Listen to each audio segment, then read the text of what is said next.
तो बात करते हैं बलूचिस्तान की, जो पाकिस्तान का सबसे बड़ा सूबा है और एक बार फिर शदीद तशद्दुद की लपेट में है। हाल ही में वहाँ हमलों की एक ऐसी लहर उठी है जिसने पूरे मुल्क को हिलाकर रख दिया है। लेकिन ये कोई अचानक भड़कने वाली आग नहीं है, ये तो एक ऐसा तनाज़ा है जो दहाइयों से सुलगता रहा है, और ये उसकी बस एक ताज़ा चिंगारी है। तो चलें ज़रा गहराई में उतरते हैं और समझते हैं कि आखिर ये सब हो क्या रहा है। 145 ये सिर्फ कोई आम नंबर नहीं है। सरकारी आदात व शुमार के मुताबिक ये उन अस्करियत पसंदों की तादाद है जो हालिया पुरतशद्दद वाक़यात में मारे गए। ये अदद खुद बताता है कि वहाँ सूरत हाल कितनी संगीन है। और ये सब कुछ हुआ सिर्फ 40 घंटों के अंदर अंदर। इतने कम वक्त में इतनी बड़ी तादाद में हलाकतें, मतलब साफ है कि ये कोई छोटी मोटी झड़पें नहीं थीं। ये तो एक बाकायदा तेज़ और बहुत शदीद हमलों का सिलसिला था जिसने पूरे सूबे को अपनी लपेट में ले लिया। और दूसरी तरफ रियासत का रद्द-ए-अमल वो भी इतना ही सख्त था। बलूचिस्तान के वज़ीर आला का ये बयान कि हम एक सेकंड के लिए भी सरेंडर नहीं करेंगे, हम ये जंग 1000 साल तक लड़ेंगे, ये सुनकर लगता है जैसे बातचीत की कोई गुंजाइश ही नहीं छोड़ी गई। साफ ज़ाहिर है कि हुकूमत का इरादा इस शोरिश से सिर्फ और सिर्फ ताकत के ज़रिए निमटने का है। तो एक तरफ ये हमले हैं और दूसरी तरफ हुकूमत का ये आयरनी अज़्म। इस पूरी पेचीदा सूरत हाल को समझने के लिए हम इसे कुछ हिस्सों में देखेंगे। पहले बात करेंगे हालिया वाक़यात की, फिर देखेंगे कि इस बगावत की जड़ें कहाँ हैं, कौन कौन से गिरोह इसमें शामिल हैं, उनका और हुकूमत का बयानिया क्या है, रियासत का जवाब क्या है, और आखिर में ये भी देखेंगे कि ये तनाज़ा अब अपने इलाके से बाहर कैसे फैल रहा है। तो सबसे पहले हिस्सा अव्वल, मुहासरे में एक सूबा। चले देखते हैं कि वो क्या वाक़यात थे, वो कौन सी चिंगारियां थीं जिन्होंने इस आग को एकदम से इतना भड़का दिया कि बलूचिस्तान फिर से खबरों में छा गया। देखें, ये कोई एक आध हमला नहीं था, ये तो पूरी तरह से एक प्लान्ड कोऑर्डिनेटेड स्ट्राइक थी। नोशकी से लेके ग्वादर तक मुख्तलिफ शहरों में एक ही वक्त में सिक्योरिटी फोर्सेस की अहम जगहों को टारगेट किया गया।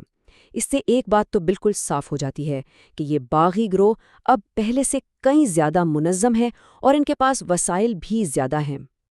तो अब आते हैं हिस्सा दोम पर, बगावत की जड़ें।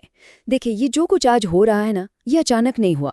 इसको समझने के लिए हमें तारीख में थोड़ा पीछे जाना पड़ेगा और देखना होगा कि वो कौन सी पुरानी शिकायतें हैं, वो कौन सी मुज़ाहमत है जो दहाइयों से इस आग को भड़का रही है।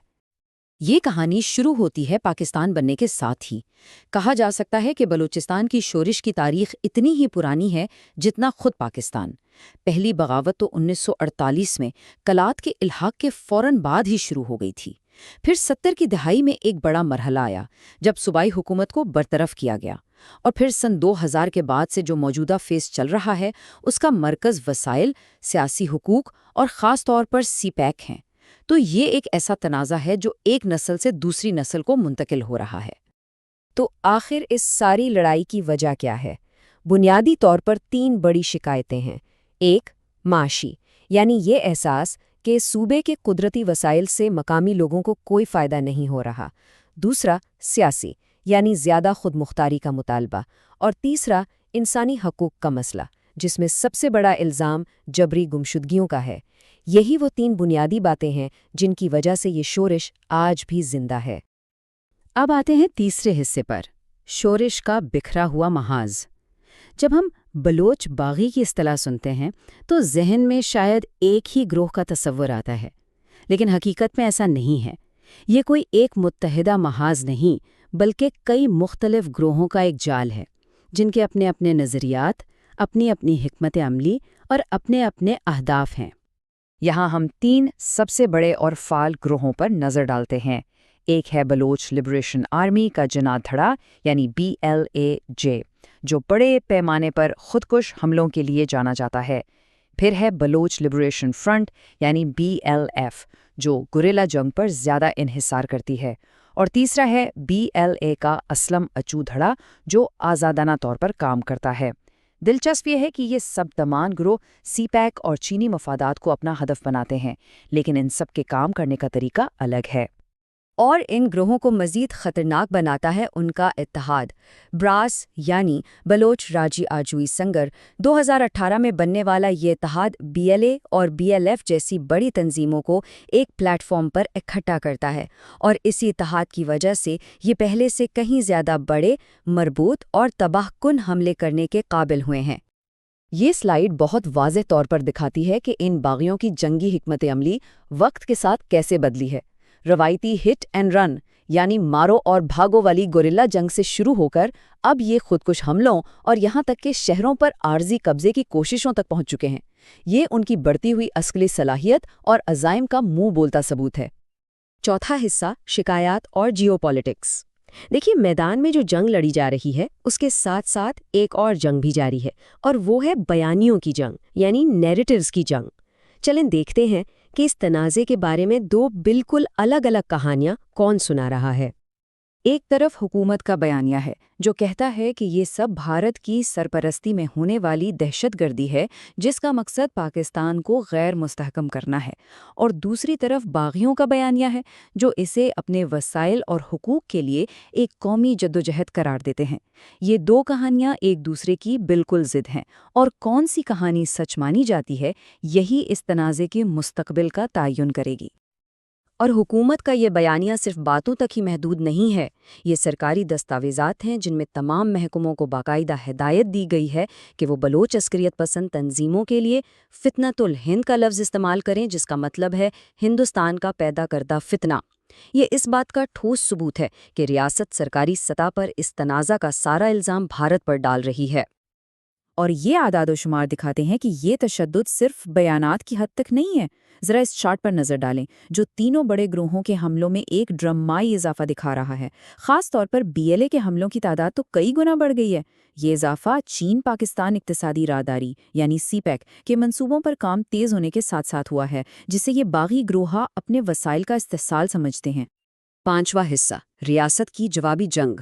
تو سوال یہ ہے کہ اس بڑھتی ہوئی شورش کے جواب میں پاکستانی ریاست کر کیا رہی ہے؟ چلیں ان کثیر جہتی اقدامات پر ایک نظر ڈالتے ہیں جو فوجی اور قانونی دونوں محاذوں پر نظر آتے ہیں۔ حملوں کے فوراً بعد حکومت نے کچھ فوری اقدامات کیے۔ کوئٹہ میں عوامی اجتماعات پر پابندی کو اور سخت کر دیا گیا۔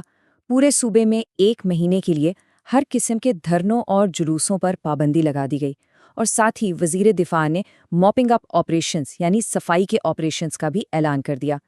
یہ سب سیکیورٹی کی صورتحال پر فوری قابو پانے کی کوششیں تھیں۔ لیکن سوال یہ ہے کہ کیا یہ اقدامات کافی ہیں؟ اپوزیشن جماعت PTI کا موقف اس پر ایک اہم سوالیہ نشان لگاتا ہے۔ ان کا کہنا ہے کہ وفاقی سطح پر کوئی سنجیدہ حکمت عملی نظر نہیں آتی اور صوبائی حکومت زمینی حقائق سے بے خبر ہے۔ یہ تنقید اس خدشے کو اجاگر کرتی ہے کہ حکومت کا رد عمل صرف وقتی اور فوجی نوعیت کا ہے، اور اس میں مسئلے کے سیاسی اور معاشی پہلوؤں کو نظر انداز کیا جا رہا ہے۔ اور اب ہم آتے ہیں اس مسئلے کے سب سے خطرناک پہلو کی طرف۔ یہ تنازع اب صرف پاکستان کی سرحدوں تک محدود نہیں رہا، بلکہ یہ علاقائی سطح پر پھیل کر ایک بین الاقوامی مسئلہ بنتا جا رہا ہے۔ بلوچستان کی جغرافیائی حقیقت یہ ہے کہ یہ پاکستان اور ایران کے درمیان تقسیم ہے۔ دونوں ہی ملک ایک دوسرے پر الزام لگاتے ہیں کہ وہ اپنی اپنی سرحدوں کے اندر بلوچ عسکریت پسندوں کو پناہ دیتے ہیں۔ یہ کشیدگی اس سال جنوری میں اس وقت انتہا پر پہنچ گئی جب دونوں ممالک نے ایک دوسرے کی سرزمین پر فضائی حملے کر دیے، جس سے ایک انتہائی خطرناک اور غیر مستحکم سیکیورٹی صورتحال پیدا ہو گئی ہے۔ اور یہ سب کچھ ہمیں اس پورے تنازع کے سب سے بنیادی سوال پر لا کر کھڑا کرتا ہے۔ کیا صرف ایک فوجی رد عمل اس مسئلے کو حل کر سکتا ہے جس کی جڑیں دہائیوں پرانی سیاسی اور معاشی شکایات میں ہیں؟ اس سوال کا جواب ہی بلوچستان کے مستقبل کا تعین کرے گا۔